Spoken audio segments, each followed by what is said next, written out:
วันที่2 ธันวาคม ปี 1975 พรรคการเมืองฝ่ายซ้ายที่เอิ้นว่าพรรคประชาชนปฏิวัติลาวได้ใช้อำนาจทางการเมืองและการทหารประกาศรื้อร่างระบอบการปกครองแบบประชาธิปไตยซึ่งพวกเขาถือว่าเป็นระบอบเก่าและประกาศรื้อร่างชื่อประเทศที่เคยเอิ้นว่าพระราชอาณาจักรลาวนั่นเปลี่ยนมาเป็นสาธารณรัฐประชาธิปไตยประชาชนลาว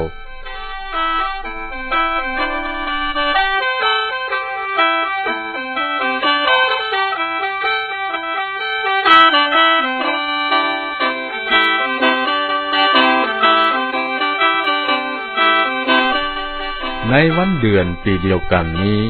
พรรคประชาชนปฏิวัติลาวได้แต่งตั้งสหายไกรสอนพรหมิหารให้เป็นนายกรัฐมนตรีมีอำนาจเต็มในการบริหารประเทศสาธารณรัฐประชาธิปไตยประชาชนลาวตามแนวทางสังคมนิยมคอมมิวนิสต์ที่เอิ้นว่าระบอบการปกครองใหม่ในลาว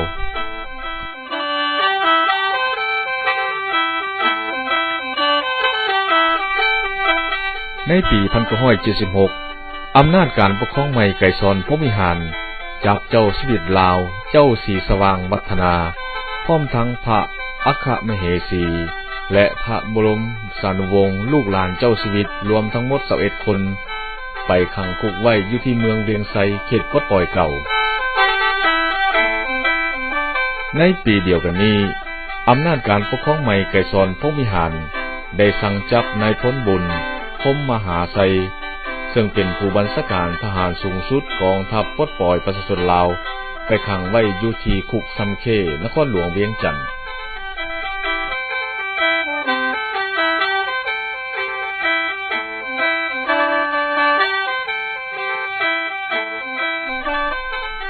วันที่18 เดือนกรกฎาคม ปี 1977 สหายไกรสอนพรหมิหารได้เซ็นสัญญามอบแผ่นดินและประชาชนลาว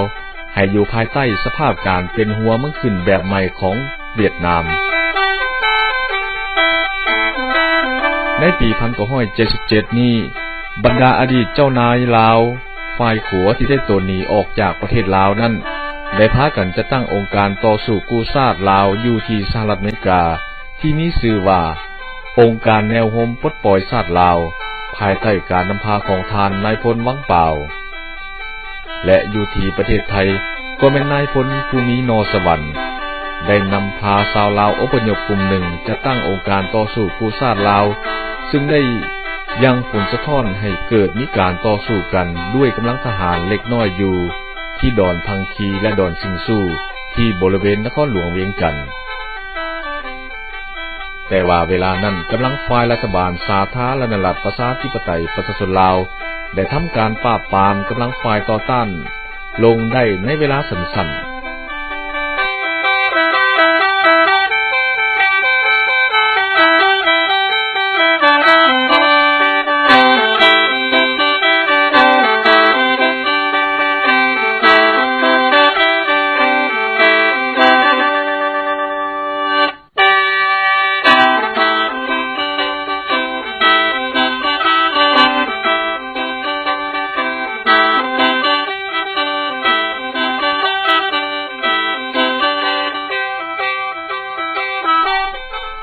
เพราะฉะนั้นเพื่อทำลายทุกๆองค์การปกครองของฝ่ายขัวและเพื่อค้นล้มพระราชบัลลังก์ของพระมหากษัตริย์ลาวพรรคประชาชนปฏิบัติลาวซึ่งได้รับการสนับสนุนจากเวียดนามจึงได้แต่งตั้งให้สหายไกรสอนพรหมิหารที่ประชาชนลาวส่วนหลายบ่เคยนึกแน่ว่าจะมาเป็นผู้นำพาประเทศนั่นขึ้นเป็นนายกรัฐมนตรีมีอำนาจเต็มในการบริหารประเทศทำการปกครองตามทิศทางระบอบใหม่สังคมนิยมคอมมิวนิสต์นอกจากนั้นบุคคลสำคัญอื่นๆที่ได้ถูกแต่งตั้งให้ร่วมคณะบริหารประเทศสาธารณรัฐประชาธิปไตยประชาชนลาวสุดตำริดนี้ก็ล้วนแต่เป็นบุคคลที่เวียดนามบอกได้ใส่ฟังเพื่อเตรียมการสืบต่อไล่เลี้ยงกันขึ้นเป็นนายกรัฐมนตรีสุดต่อไปเช่นว่าสหายนูฮักพุ่มสวรรค์สหายพุ้นศรีประเสริฐสหายสมสวัสดิ์เล่งสวัสดิ์สหายคำไต่ศรีพันดรสหายบุญยังบริจิตและสหายอื่นอีกที่เอิ้นว่าคณะกรรมการกรมการเมืองศูนย์กลางพรรค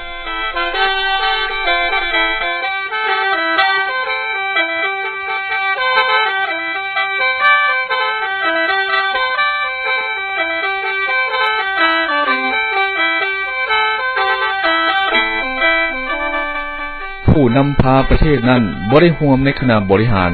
แต่ได้ถูกแต่งตั้งให้เป็นหุ่นไว้เพื่อออยใจประชาชนเช่นยกตัวอย่างเสด็จเจ้าสุพรรณวงศ์ได้ถูกแต่งตั้งให้เป็นประธานประเทศแต่บ่มีอำนาจหยังในการบริหารและยิ่งไปกว่านั้นก็บ่มีสิทธิ์ที่จะออกความคิดความเห็นสิ่งใดถูกสิ่งใดผิดจึงสมกับคำว่าเป็นหุ่นของสหายไกรสอนพรหมวิหารและตัวของสหายไกรสอนพรหมวิหารเองก็เป็นหุ่นของเวียดนามเพราะฉะนั้นเสด็จเจ้าสุพรรณวงศ์ที่สำนึกว่าได้ลงผิดถูกเวียดนามหลอกกินหัวตัวเอาลาวเป็นหัวมึงขึ้นจึงได้กลายมาเป็นอัมพาตเปี้ยลอยจอยโซนับตั้งแต่วันประกาศสร้างตั้งสาธารณรัฐประชาธิปไตยประชาชนลาววันที่ 2 ธันวาคม ปี 1975 ตลอดมาจนฮอดวันตาย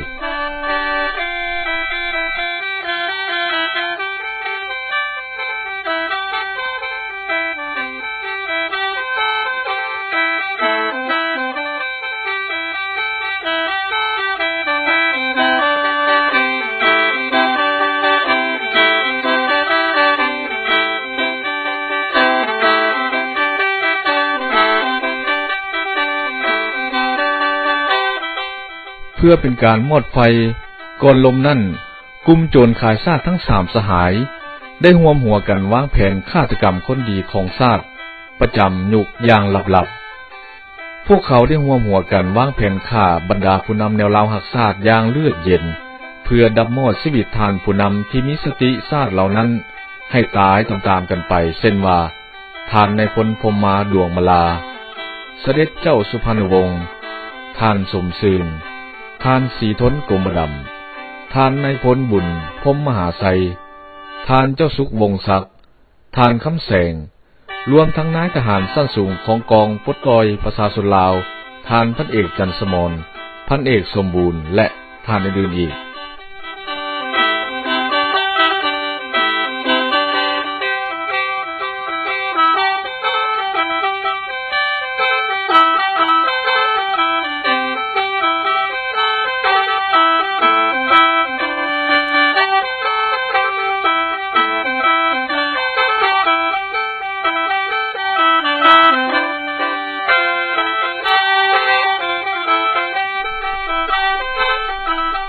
ก่อนผักหลักจะจับเจ้าชีวิตและเจ้าหญิงคำผุยและองค์มกุฎราชกุมารมาเมืองเวียงไสนั้นมีทหารแก้วหมวดหนึ่งกับทหารลาวแดงอีกหมวดหนึ่งปลอมตัวเป็นทหารเผ่ามงของวังเปล่ามายิงปืนอยู่ในกลางเมืองหลวงพะบางในเวลา1 โมงเช้ามีการยิงกันตอบโต้ขึ้นฟ้าเป็นชั่วโมงพอตื่นเช้ามามีนายทหารลาวแดงก็เข้าไปรายงานต่อเจ้าสุพรรณวงศ์ว่าคืนแล้วนี่มีทหารปฏิการเล่นรอบเข้ามาในเมืองหลวงเพื่อจะลักพาตัวเอาเจ้าชีวิตออกไปดังนั้นเพื่อความปลอดภัยของเพิ่นต้องนำเอาเจ้าชีวิตและเจ้าหญิงคำผุยพร้อมด้วยองค์มกุฎราชกุมารไปเวียงจันทน์แต่กลับนำเอาไปกักขังไว้ที่เมืองเวียงไส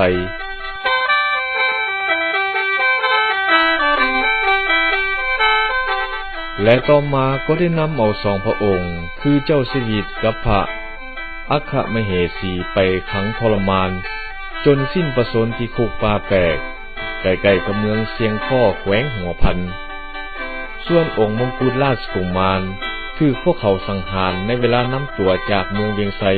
ไปยังคุกดังกล่าวแต่ด้วยวิธีใดบ่มีผู้ใดทราบ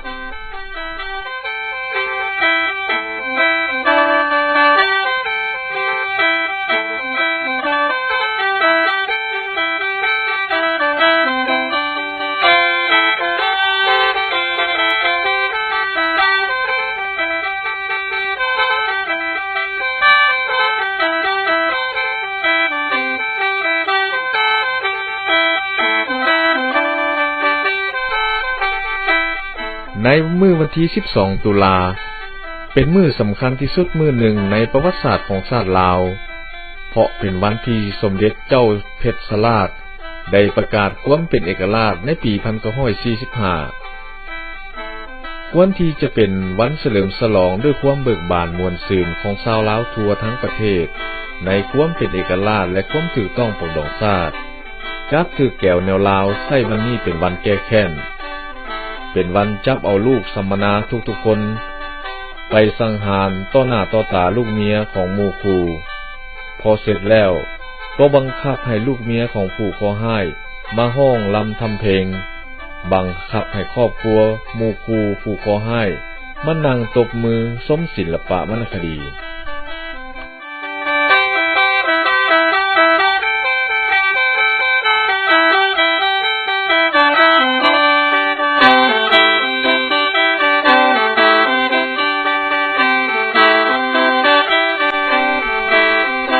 2-3 มื้อต่อมา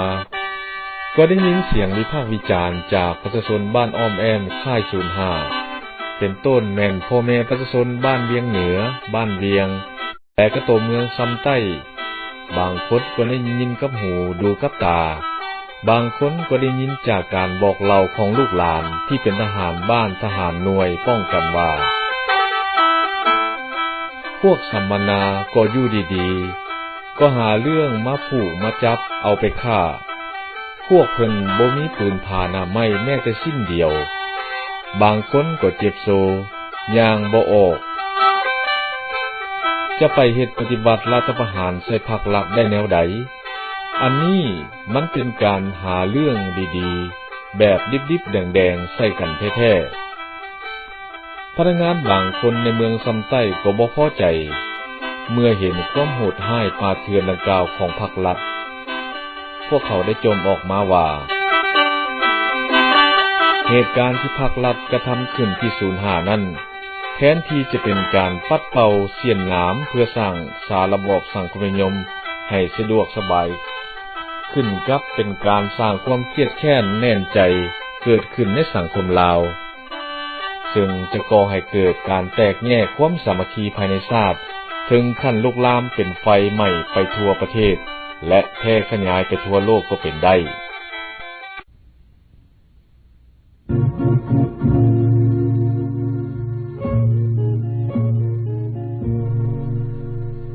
บทบันทึกของทานนครคำบุพผานวงศ์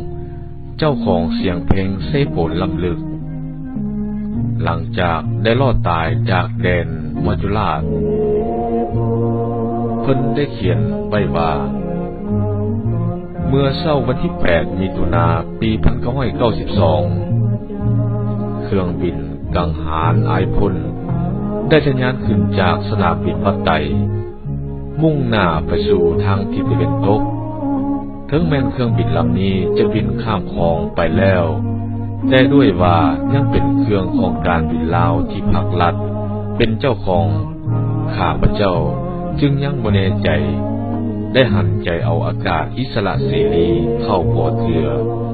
จนกระทั่งได้มาเปลี่ยนเป็นเครื่องบินของสายการบินไทยบินไอพ่นออกจากท่าอากาศยานดอนเมืองไปสู่มหาสมุทรแปซิฟิกอากาศใหม่จึงไหลเข้าสู่ปอดลาก่อนพิธีภูมิที่แสนหัก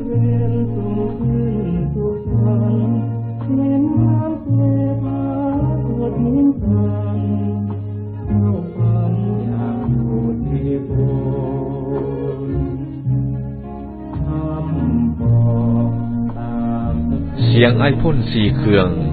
ที่แขวนอยู่ใต้ปีกของโบอิง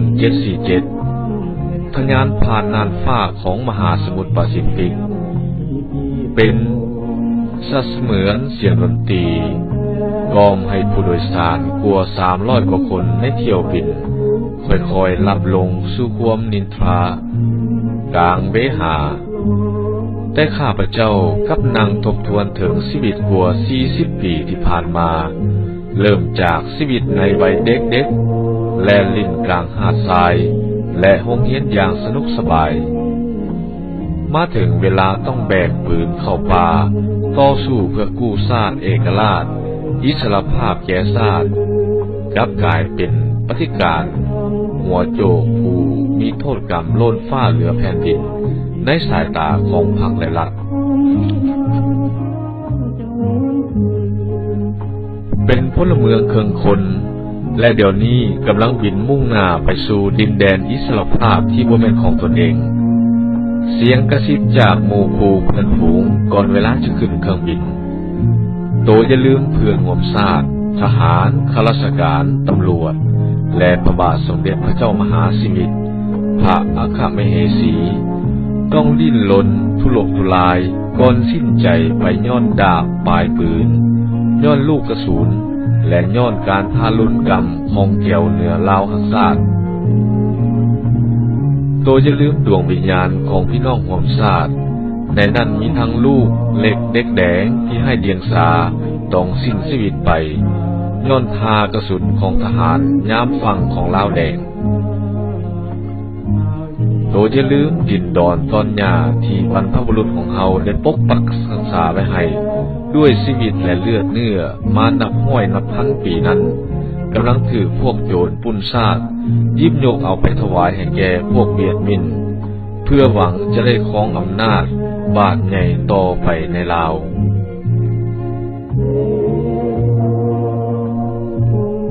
โตอย่าลืมพระบางพระคำตัน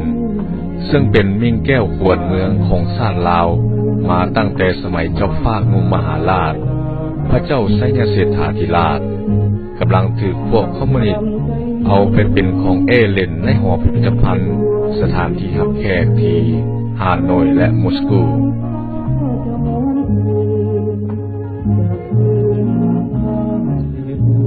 โตจะได้เห็นแก่แต่ผลประโยชน์ส่วนตัว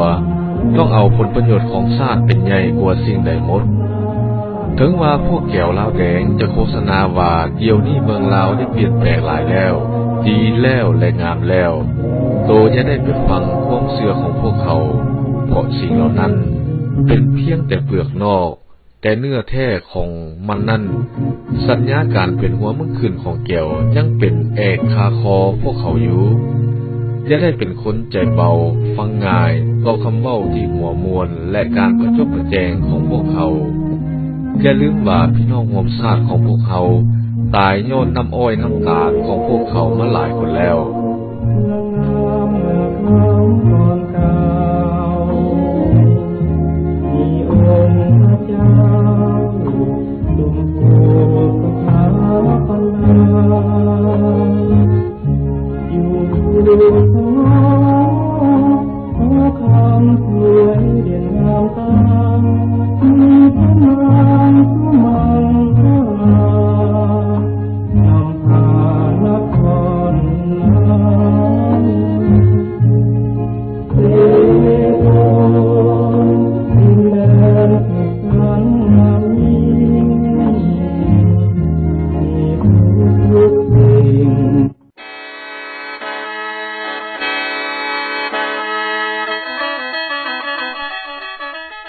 ข้าพเจ้ายังคิดบ่ออกว่าท่านผู้มีวงวิจิตรท่านหนูหักคุ้มสวรรค์ท่านพุ้นสีประเสริฐท่านสิงคโปร์สีโคจิรบณีท่านคำเพื่อนตุละนุคมและผู้อื่นๆซึ่งเป็นลูกหลานลาว100%นั้นทั้งเป็นตัวตั้งตัวยืนในการกู้ชาติแม้แต่ปี1945จนฝรั่งเศสต้องยอมเซ็นสัญญารับรู้ความเป็นเอกราชอำนาจอธิปไตยและเขตน้ำแดนดินอันครบถ้วนของลาวในปี1954จนถึงสัญญาปี1962และสัญญาเวียงจันทร์ปี1973สัมผัสกายเป็นผู้ทรยศต่อประเทศชาติ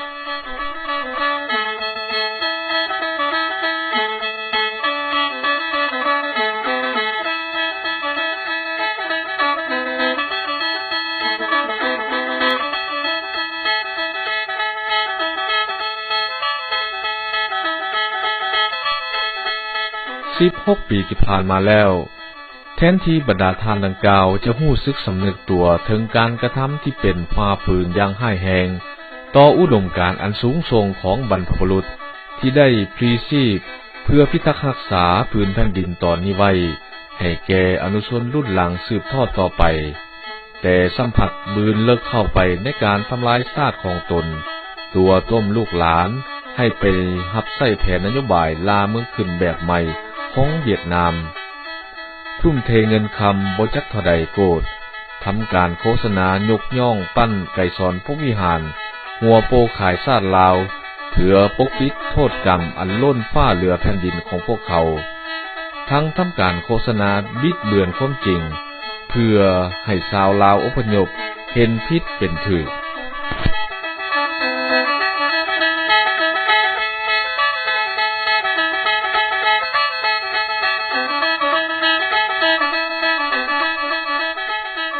ดังนั้นในปี2000นี้ข้าพเจ้าจึงหวังว่ามนุษย์ทุกคนจะหันมาสนใจพญาติในตัวของตนหลายขึ้นเพื่อขุดค้นเอาความชั่วร้ายอยู่ภายในหัวใจของตนออกมาสำระล้างให้สะอาด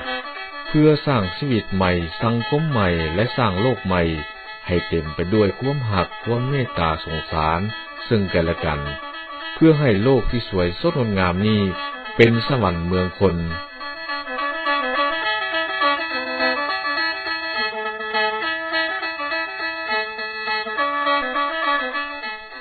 นางอากาศมาตบแขนข้าพเจ้าเพื่อแจ้งให้ทราบว่าเครื่องบินใกล้จะลงสู่สนามบินแคนซัสซิตี้แล้วอันเป็นจุดหมายปลายทางแห่งสุดท้ายของเที่ยวบินข้ามทวีปของข้าพเจ้าก้าวออกจากเครื่องบินด้วยหัวใจเต้นระทึกและภาพที่ปรากฏแก่สายตาก็คือบรรเทาและลูกทั้ง6แต่ละคนถือดอกไม้สดในกำมือแลนเข้ามากอดสหายคำฟองพรหมตาสหายยันมณีวงศ์สหายเกิดศิริวงศ์ไสและสหายอื่นๆอีกหลายคนอ้าแขนต้อนรับพร้อมกับเปล่งเสียงออกมาอย่างบ่เกรงกลัวต่ออำนาจอิทธิปไตยของพรรครัฐนครคำ Welcome to Freedom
การให้สัมภาษณ์ของเสด็จเจ้าสุพรรณวงศ์ก่อนสิ้นพระชนม์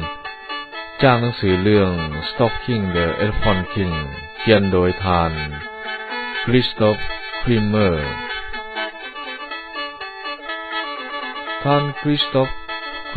์เป็นนักเขียนและนักหนังสือพิมพ์ชาวออสเตรเลียที่สนใจสถานการณ์ในเอเชียอาคเนย์และได้เขียนปื้มหลายฉบับเกี่ยวกับสงครามเวียดนามและลาวหลังจากสหรัฐอเมริกาได้ถอนกำลังออกจากเวียดนามกัมพูชีและลาวปาปล่อยให้ประชาชน3ชาติเผชิญหน้ากับสถานการณ์โดยลำพังภายใต้แอบครอบครองของคอมมิวนิสต์ความสนใจเหตุการณ์ในอินโดจีนโดยเฉพาะแม่นประเทศลาวทำให้ท่านพยายามหลายครั้งหลายคราวที่จะเข้าไปสังกัดและสังเกตการณ์ด้วยตัวเองแต่ก็บ่สามารถผ่านกำแพงไม้ไผ่ที่คอมมิวนิสต์ลาวแดงปกงำความลี้ลับภายในประเทศได้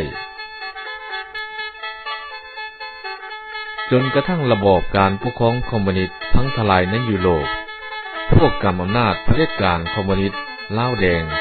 จำเป็นต้องได้ไขไปประตูขอทานการช่วยเหลือจากประเทศเสรีนิยม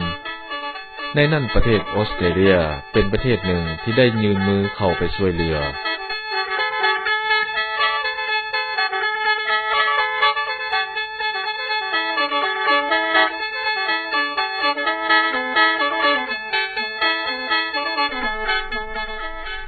จุดมุ่งหมายสำคัญที่ท่านต้องการซอกฮู้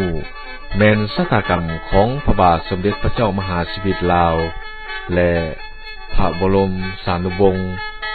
ที่หายสาบสูญไปตั้งแต่ปีค.ศ. 1976อาศัยไหวพริบของนักข่าวหนังสือพิมพ์ผู้มีประสบการณ์ท่านมีโอกาสเข้าพบเจ้าสุพรรณวงศ์ที่กำลังเจ็บหนักที่โรงประทับคุ้มโพนสะอาดและในโอกาสนี้เองที่เจ้าสุพรรณวงศ์ได้เปิดเผยเรื่องราวโดยละเอียดเกี่ยวกับการประพันธ์กับเวียดนามและสุดท้ายได้ขอฝากความวาจาสุดท้ายผ่านทางไปยังประชาชนลาวซึ่งมีเนื้อในใจความดังต่อไปนี้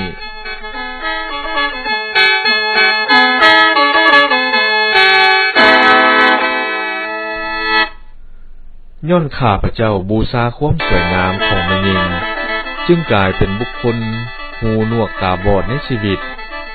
มาบัดนี้ข้าพเจ้าจึงรู้ว่าเป็นความผิดอย่างใหญ่หลวงในชีวิตของข้าพเจ้าคิดว่าพวกเวียดมินจะมีพฤติกรรมโหดร้ายถึงต่อประเทศชาติและประชาชนลาวของพวกข้าพเจ้าในช่วงเวลาที่ข้าพเจ้าไปร่วมไม้ร่วมมือกับพวกเวียดมินเพื่อทำการกู้ชาตินั้นได้สัญญากันไว้ว่าเมื่อได้สงครามยุติลงคนเวียดนามก็ต้องกลับเมืองอยู่ประเทศเวียดนามคนลาวก็ต้องกลับเมืองอยู่เมืองลาวถึงว่าสัญญามิตรภาพลาวเวียดเป็นบ้านพี่เมืองน้องกันยังใช้ได้อยู่ก็ตามข้าพเจ้าบ่ฮู้ว่าเมื่อใดพวกเขาจะเอาร่างกายของข้าพเจ้าไปจูดเผาแต่พฤติกรรมที่พวกเขาเจ้ากระทำต่อประเทศชาติของพวกข้าพเจ้านั้นลึกบ่สูญกับการหยุดลมหายใจและการเผาศพของข้าพเจ้าก่อนนี้ข้าพเจ้าบ่สามารถเว้าออกมามีแต่ป้าปล่อยไว้อยู่เบื้องหลังเท่านั้นดังนั้นต่อหน้าสภาพการอันห้ายแหงของประเทศชาติบ้านเมืองลาวนี้ข้าพเจ้าขอเรียกร้องมายังพ่อแม่พี่น้องร่วมชาติทั้งหญิงและชายลูกหลานทุกชนชาติชนเผ่าและผู้ทรงคุณวุฒิทั้งหลายที่มีสุขภาพเข้มแข็งจงมาร่วมคิดร่วมใจกันเข้าเป็นอันหนึ่งอันเดียวกันเพื่อชำระล้างโทษกรรมของข้าพเจ้าที่มีต่อประเทศชาติและประชาชนพลเมืองลาว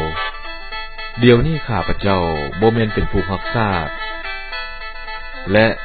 เหลือเพื่อผลประโยชน์ให้แก่ประชาชนอีกแล้วย้อนถือพวกเขาต้มเมื่อพวกลูกหลานได้ยินได้ฟังหรือได้อ่านคำเรียกร้องนี้แล้วจงรีบหันเปลี่ยนแนวคิดจิตใจ